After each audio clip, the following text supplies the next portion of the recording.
Welcome to the Conscious Marketer Podcast, the place for conscious entrepreneurs, teachers, healers, and authors who want to expand their reach and impact in the world. Join us and meet leading experts where we talk all things conscious marketing, launches, storytelling, and other strategies to help you serve more people. Find us at consciousmarketer.com. Welcome to the show.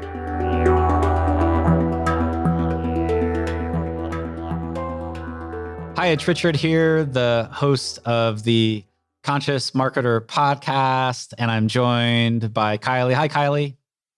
Hey. And we're so happy to have you on this episode today. And the title of today's episode is Serving, Not Selling. And this is a phrase we kind of tell our clients and those we train. And it's just a little shift because I think one of the greatest fears that a lot of conscious entrepreneurs, creators have is this fear of selling.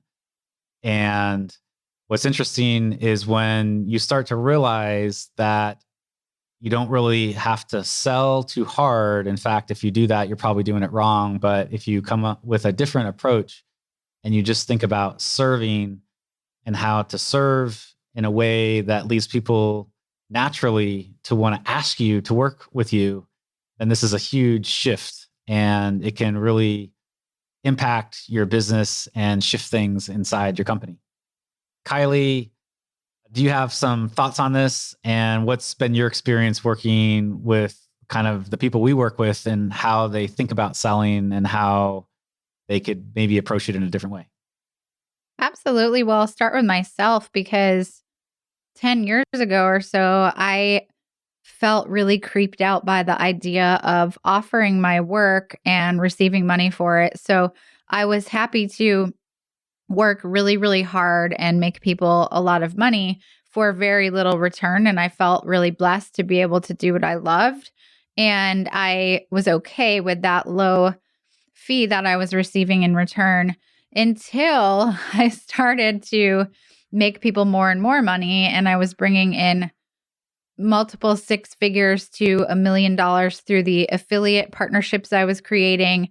And then I started doing Facebook ads. And when I started running Facebook ads, I started to ask for a much higher fee than I was ever comfortable. And I started to ask for percentages of revenue. And that's when I really had the change because I had a self-worth shift when I saw these are the results that I'm getting for people and I'm getting them consistently and I'm getting them in a way that is unique to me because I'm using my own unique style of doing things. And luckily for me, I had a client at that time who was more than willing to be generous with me. And so I started to feel what it felt like to crack that six figures in revenue point for what I was doing. And since then, I've just never been willing to go backwards and I've only gone forward. So that was back when I first started out in those first couple of years. Now, maybe you noticed this, maybe you didn't as I was sharing, but what this really was for me was a self-worth. And how I generated more self-worth was through the tangible results that I was starting to get for people. I started to see, wow, I'm doing something here and it matters. And that was a feedback loop into how I saw myself and how I experienced myself. The more I shifted internally, the more I was able to continue to shift externally. So it was a feedback loop. Now, I share this just because I know that a lot of people that we do work with are sensitive, they're empathetic, they care. And so there's this concern of, am I providing enough value? And they tend to get stuck in an endless loop of certifications, of more trainings, of more, deepening of their work when there's actually people out there that really, really need them, like yesterday. And so one of the things that I know you call it a sacred obligation to help people.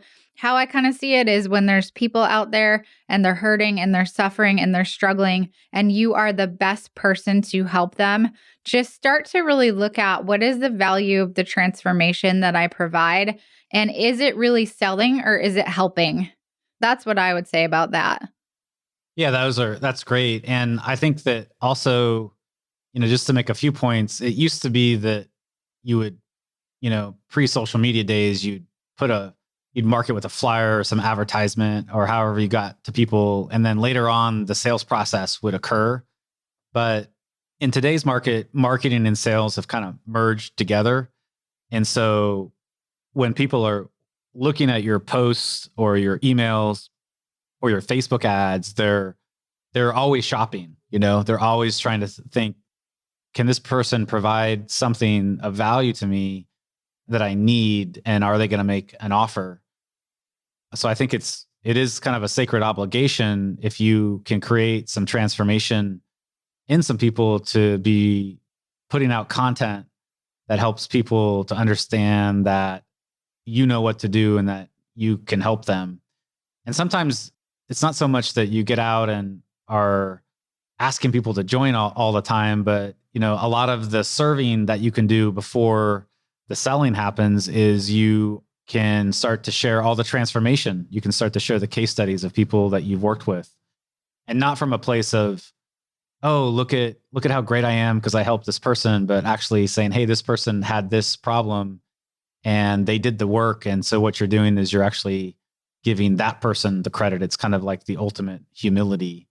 And as people start to see this transformation that you're creating in other people, they start to get inspired. They start to ask questions about, well, how does your process work? How are you different? And when they start to ask the questions, then you just show up and you can answer, but you're not having to be like the pushy marketer. It's more that you've magnetized them to you so that they're actually asking, how can I work with you? I see all these transformations occurring and I really want to have that same kind of transformation in my life. I love that. And there's a couple ways of selling. You can sell on a sales page or you can sell in a conversation. I often encourage people to sell via conversation first, because if we can't sell face-to-face via Zoom or however it is that we're speaking to people, if we can't do that, then a sales page is just a way of hiding. We're not going to be able to sell that way because we don't understand our people well enough because we haven't talked to them.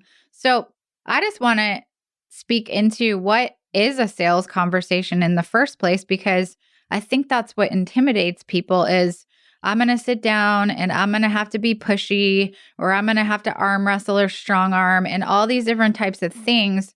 And I think that we kind of get it wrong when we feel that way about it. And I think the reason that we have come up with this conclusion is because we have been sold to in this way.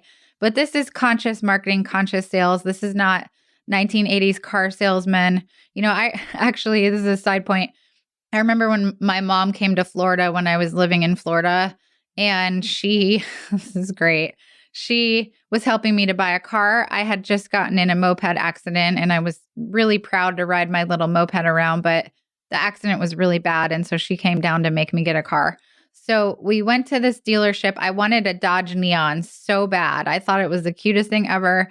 And I don't even know if they still have those, but I wanted a Dodge Neon. So we went to the dealership and we were looking at the neons, and my mom was like, I don't know about this. And I got so excited and I wanted it so bad. And the guy who was selling to us, he had a granddaughter named Kylie also. So we were kind of bonding over that. And my mom looked at him and he said, would you sell this car to your little Kylie? And he looked at my mom and he said, no, I wouldn't.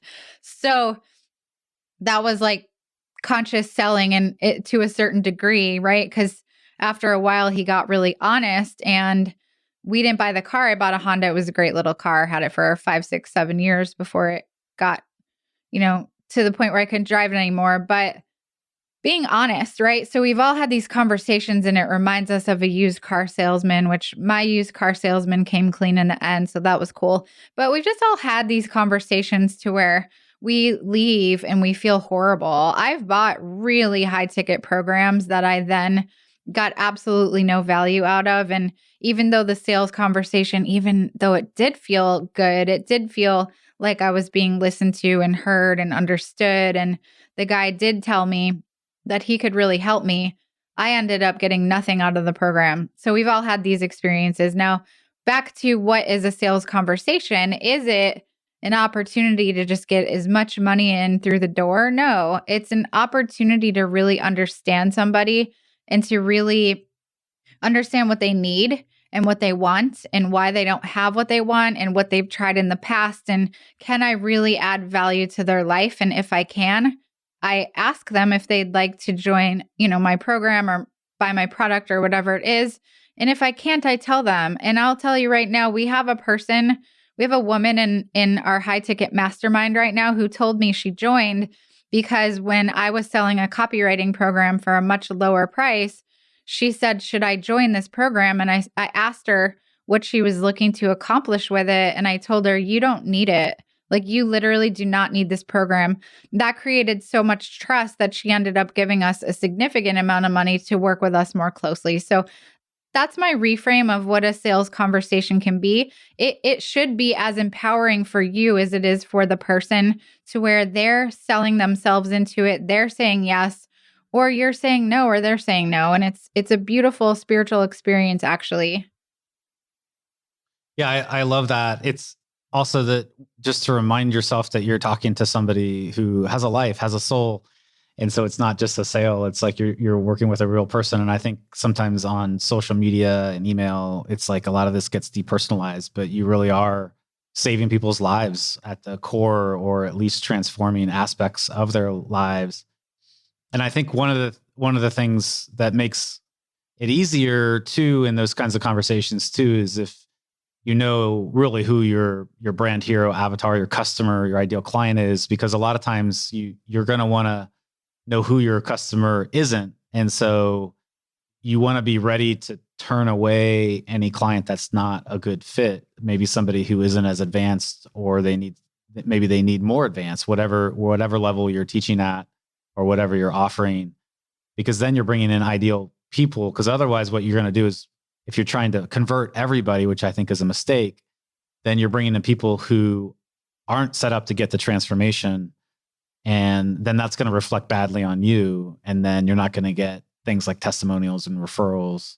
So you want to bring in people that are really highly aligned with what you can deliver. And I know that sounds so simple, but I see people trying to convert everybody for some monetary gain, and that's just not the right way to do it. It's better to focus on the group that you really know you can serve well, and then do it better than everybody else out there in the market. Now, Kyla, I wanted to ask you a question, because we sometimes get this question, and I think on the bottom of the spectrum, some people will just post value, and never make an offer, And that's not good, because you need to be making offers, because without those offers, you can't bring people into deeper levels of transformation. And then on the other side, there's people that never give any value, and they're like offer. And it's almost like this relentless barrage. And we turn those people off pretty quick normally, because we lose the connection with them, because we know that they're just trying to convert us. So my question to you, Kylie, is what's the right ratio of serving versus selling? Like, how many posts do you do? How often should you make an offer? We get this question a lot. I thought you might have some good perspectives for everyone. Yeah, it depends on if you're doing a launch where you have something to sell here and there once in a while, or if you're constantly selling. So I'll answer it a little bit differently for both situations. If you are constantly selling, if you have something to offer and it's something that's available at any given time, I've been told 80-20 or 90-10 is a pretty good ratio for content. So content versus selling. So if you are posting twice a week, 3 times a week, then you would make an offer every 2 weeks, or maybe a little bit more than that. If you are posting every day, then you can up that amount of times where you are making an offer. But the most important thing is just that when you are posting pure content, you're giving a ton of value, and you also want to use that content to feed into what you're offering. If what you're offering is how to do a launch, you want to use your content to educate people on the best way to launch, right? Or if I'm selling something on storytelling, I want to tell stories. I want to entertain people with stories. I want to teach through stories. I want to talk about the power of story. Then when I go to sell or make an offer, it's a natural bridge So that's one thing. If you are only selling once in a while or doing a launch, then I would give value as much as you possibly can every day or 2 to 3 days a week. And again, have that value relate to who you are, who they are, what you're selling, what you can do for people. And then when you go to sell, you can even just be really straightforward. Hey, I have a thing and I'm doing it and it's this much and I would love to have you. That's been my strategy. I used to post every day. Now I post a few times a week. I try to offer so much value that when I go to sell, I can literally say, hey, I'm doing a storytelling program. It costs this much. I have this many spots. I would love to have you. And because I've provided that consistent value all year or all 6 months around, people trust me and they want what I have. You can create anticipation too by providing that much value. People are thinking, how can I work with this person? How can we work together? What can we do? And by the time you go to sell, they're ready for it. I love that. And also, because we've done hundreds of launches, one of the core principles is as you're moving into a launch, you invite people to say, hey, we're going to be releasing this thing. If you're interested, sign up to get content on this. And this is kind of a typical product launch sequence. Product launch formula was created by Jeff Walker. He kind of innovated the industry, many years ago. But this pre-launch content, you invite people to join the list to be part of the launch of whatever it is you're offering. And what they've done, what you do at that point. So even if they're already on your email list, you ask them to re-opt in for the launch, and then they're giving you permission actually to provide them more information about what you're offering. And it also segments the people who may not want those additional emails and additional information. And then within that subsegment of people in the launch, then you're thinking, how do I really serve them and actually create some mini transformation even before they buy? And then you make the offer at the end. But by that point, it's actually a natural process. And people really are like, I can't wait to get in the program. I'm ready to go, because it's effortless. And you've done it by serving people, by helping them get some results up front.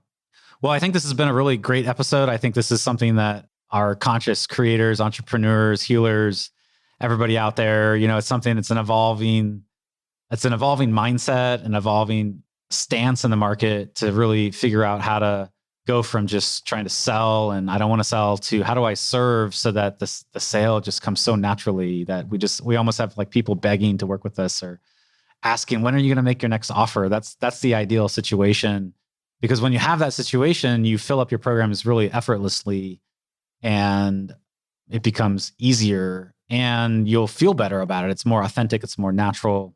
Do you have any closing remarks here, Kylie, for our friends out there? Yeah, I just hope that you take this in and you understand that you do have the worth, you do have the value to shift into selling. And if you're already selling really comfortably, then you do have the worth and you do have the value to upgrade what you're offering in terms of money. You can sell for a higher price. So wherever you're at, I hope that we've just given you permission to click into the next gear. And I really believe in you and I want to see you just crush it out there. Thanks so much for joining us today. You can go to consciousmarketer.com/podcast to get all the episodes. We encourage you, if you're listening on iTunes or Spotify, to like the episode, subscribe, and leave a comment. We don't have advertising on our episodes because we want it to just be pure content for you all and provide you tons of value. Thank you for joining us, and we'll see you on the next episode. Bye, everyone.